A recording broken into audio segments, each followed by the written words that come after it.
सनातन सभ्यता के विस्तार पर भव्य गीता पाठ कार्यक्रम का आयोजन होने जा रहा है। कार्यक्रम में रंगमंच के माध्यम से महाभारत का मंचन किया जाएगा। मंचन में कई बड़े अभिनेता किरदार निभाते नजर आएंगे। इसी कड़ी में द्रौपदी का किरदार निभा रही अभिनेत्री खुशबू कमल ने जेएमडी से अपने विचारों को साझा किया। इस दौरान खुशबू ने बताया कि वह 10 साल से मुंबई में है और अब तक भाभी जी घर पर है, बैरिस्टर बाबू, जीजा जी घर पर है, FIR, पम्मी ब्यूटी पार्लर जैसे सीरियल में काम कर चुकी हैं। इसके साथ ही Ankur Arora murder case, missing on a weekend, Satyamev Jayate 2 जैसी फिल्मों में अदाकारी के जलवे बिखेर चुकी हैं। कानपुर से लगाव के चलते उन्होंने अपील भी की कि थिएटर से करियर की शुरुआत की है और रंगमंच को बढ़ाने पर सामाजिक संस्थाएं सामने आए। साथ ही श्रद्धा मदर केस पर कहा कि कलयुग का दौर है, युवतियों को न सिर्फ राधा, पार्वती, दुर्गा, द्रौपदी के किरदारों को सम्मिश्रण बनाना पड़ेगा।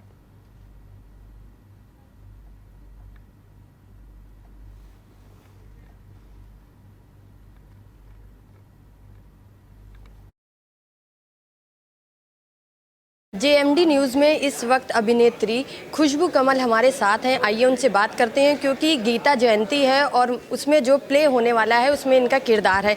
मैम, क्या किरदार है और ये जो गीता जयंती पर प्ले हो रहा है इसके बारे में बताइए कुछ। गीता जयंती पे हम लोग चक्रव्यूह नाटक लेकर आए हैं, written and directed by Atul Satya Kaushik, और इसमें मैं द्रौपदी का किरदार निभा रही हूँ।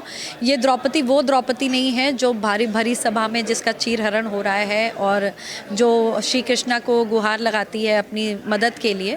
ये द्रौपदी वो द्रौपदी है जो पूरा महाभारत ख़त्म हो चुका है और उसने आज तक कभी भी सवाल नहीं उठाए कि ऐसा क्यों हुआ, पर आज वो पहली बार युधिष्ठिर से सारे सवालों के जवाब मांगती है कि मुझे आपने चौसर की बाजी में बिना मुझसे पूछे मुझे दांव पर लगा दिया, मेरा चीरहरण हुआ, आप नज़रें झुकाकर बैठे रहे, आपने कोई जवाब नहीं दिया, आप चाहते तो ये रोक सकते थे। उसके अलावा आपके साथ वन भटकी, पता नहीं कहाँ कहाँ मैंने जो तकलीफ़ें देखी, पर चक्रव्यूह में अभिमन्यु के मरने के बाद सुभद्रा जो है, क्योंकि उसकी माँ थी, तो वो उसकी वाहवाही हो रही है, सब उसकी सराहना कर रहे हैं। और मैं कौन हो गई, मेरे भी तो 5-5 पुत्र थे, आपने उनमें से किसी भी पुत्र को क्यों नहीं चक्रव्यूह में भेजा? सो ये वो सवाल कर रही है, तो उसका जवाब युधिष्ठिर नहीं देते हैं, लेकिन कृष्ण इन सारे सवालों के जवाब देते हैं। आप कानपुर से जुड़ी हैं, इसके अलावा आपने बहुत से सीरियल्स में काम किया है, फिल्म में भी काम किया है। आज का जो एटमॉस्फेयर है, जैसे कि आपने सुना होगा आफ्ताब और श्रद्धा का 35 टुकड़े कर दिए गए, क्या कहाँ पाती हैं आज के समय में महिलाओं को, लड़कियों को कहाँ पाती हैं? बड़े दुख की बात है वैसे तो ये आफ्ताब और श्रद्धा का जो केस हुआ है, और उसके अलावा भी अभी रिसेंटली में भी मैंने दिल्ली का भी एक केस पढ़ा था जिसमें एक महिला ने अपने तीसरे पति के कुछ टुकड़े करके अपने बेटे के साथ उसको भी ऐसे ही फ्रिज में रखा था। सो आई डोंट नो, ये कुछ नहीं है। मुझे लगता है कि ये जो कलयुग है, कलयुग में जो ये नेगेटिविटी जो लोगों के दिमाग में है, क्या होता है, हम ना नकारात्मक चीज़ों से बहुत जल्दी प्रभावित होते हैं अपेक्षा पॉजिटिव चीज़ों के।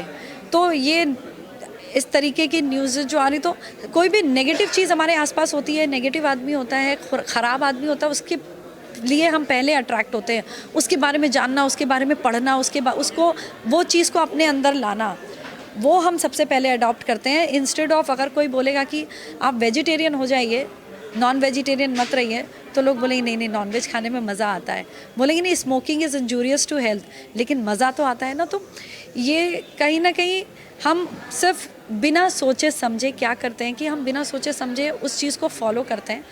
होना ये चाहिए कि हमें चीज़ों को सोचना समझना पहले कर चाहिए, फिर फॉलो करना चाहिए। हर चीज़ फॉलो करने के लिए भी नहीं है, हर वेजिटेरियन इंसान हेल्दी है ऐसा भी नहीं है, हर सिगरेट पीने वाला बीमार है ऐसा भी नहीं है, लेकिन किसने कौन सी चीज़ को कितनी आदत बना रखा है वो इम्पॉर्टेंट है।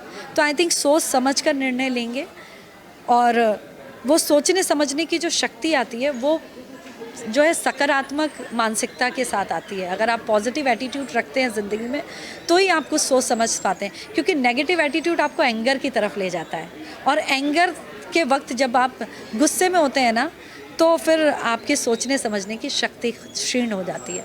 तो मैं बस यही कहना चाहूँगी कि हमें बहुत पॉजिटिव एटीट्यूड के साथ में और बहुत रियलिस्टिक एटीट्यूड के साथ में चीज़ों को देखना चाहिए, और बहुत जल्दी जजमेंटल नहीं होना चाहिए। आपने थिएटर में भी बहुत काम करा है, थिएटर को लेकर लोगों को मैसेज भी दे रही हैं, थिएटर को बढ़ावा देने के लिए क्या कुछ करना चाहेंगी? डेफिनेटली मैं जो जिनके पास में सहयोग नहीं है थिएटर में, लाइक ग्रांट्स नहीं है, या उनकी मैं मदद कर सकती हूँ। दूसरा, क्योंकि मैं एक एक्टर हूँ, मैं ऐसे ग्रुप से भी जुड़ सकती हूँ जिनके पास बड़े एक्टर्स नहीं हैं पर मेरा नाम इस्तेमाल करके एक कोई अगर वो किरदार करवाना चाहेंगे तो मैं डेफिनेटली उनके ग्रुप का हिस्सा बनना चाहूँगी, सो दैट मेरे स्पेशली मैं अपने शहर की बात करूँ, कानपुर शहर, सो दैट मेरे शहर के लोगों को और यहाँ पर थिएटर करने वालों को एक प्रोत्साहन मिले। आजकल का जो युवा है या फिर चाइल्ड की भी बात करी जाए तो वो बॉलीवुड की तरफ एंट्री करना चाहता है, लेकिन हर किसी को सक्सेस मिले ये भी पॉसिबल नहीं है, तो उनके लिए क्या मैसेज है? उनके लिए बस यही मैसेज है कि सबसे पहले तो मैं ये नहीं कहूँगी कि नामुमकिन है, हर चीज़ मुमकिन होती है। आपकी मेहनत, आपकी डेडिकेशन, आपकी सिंसियरिटी पर निर्भर करता है। अगर आप वाकई में आपको लगता है कि आप बड़े दिल से एक्टर बनना चाहते हैं, डांसर, सिंगर, राइटर या कोरियोग्राफर, डायरेक्टर, कुछ भी बनना चाहते हैं, हर छोटे शहर के इंसान के लिए मैं ये बात बोल रही हूँ, और आप में जज्बा है मेहनत करने का, और सबसे बड़ी बात, अगर आप फेलियर से डरते नहीं हैं, क्योंकि आपको सक्सेस एक बार मिलेगी लेकिन फेलियर 1000 बार मिलेगा। तो अगर आप फेल होने से नहीं डरते हैं, 1000 बार अगर आप फेल होने की हिम्मत रखते हैं और फिर भी आप वो काम करना चाहते हैं, तो आपको सक्सेस पाने से कोई नहीं रोक सकता।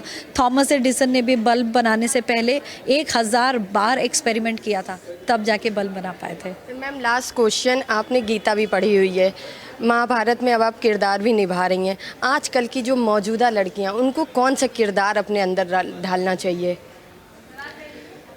हाँ, ये बड़ा अच्छा सवाल पूछा है आपने, और मुझे ऐसा लगता है कि मैं किसी एक किरदार का से तो नहीं कह सकती उनको, मतलब मैं ऐसे बांध दूंगी कि उनको राधा होना चाहिए या द्रौपदी होना चाहिए या सीता होना चाहिए या पार्वती होना चाहिए, ये सब मैं नहीं कहना चाहूँगी, क्योंकि ये सारे किरदार जो हैं ये द्वापर युग, सतयुग के हैं। अब ये कलयुग चल रहा है, यहाँ पर आई थिंक इन सब का कॉम्बिनेशन वर्क करेगा। सीता, द्रौपदी, राधा और जो भी और दूसरे पार्वती, ये सारे किरदारों का जो कॉम्बिनेशन है, इन सब जो हमारे हिस्टोरिकल कैरेक्टर्स हैं, इनकी जो भी अच्छी अच्छी जो क्वालिटीज़ हैं, वो एक एक क्वालिटीज़, दो क्वालिटीज़ लड़की अगर अपने अंदर लेगी तो वो इन सारे किरदारों का कॉम्बिनेशन बनेगी, और जब जिस चीज़ की ज़रूरत होगी उस चीज़ का इस्तेमाल करके वो अपने जीवन में अच्छी सिचुएशन में अच्छा करेगी, और बुरी सिचुएशन से भी अपने आप को, अपने परिवार को, अपने आसपास, अपने समाज को निकाल पाएगी। तो ये थी हमारे साथ अभिनेत्री खुशबू, जिनका कहना है कि मेहनत करने से नहीं डरे बल्कि मेहनत करें, क्योंकि यही सफलता की कुंजी है। वीडियो जर्नलिस्ट बलराम के साथ सारिका गुप्ता, JMD न्यूज़। अगर आपको हमारा वीडियो पसंद आया हो तो हमें लाइक करें, सब्सक्राइब करें और ज्यादा से ज्यादा शेयर करें, और हाँ, बेल आइकॉन दबाना ना भूलें ताकि हर खबर का अपडेट आप तक पहुंचे तुरंत। आप हमें इंस्टा, ट्विटर और फेसबुक पर भी फॉलो कर सकते हैं। हमारी ID है @JMD News Flash।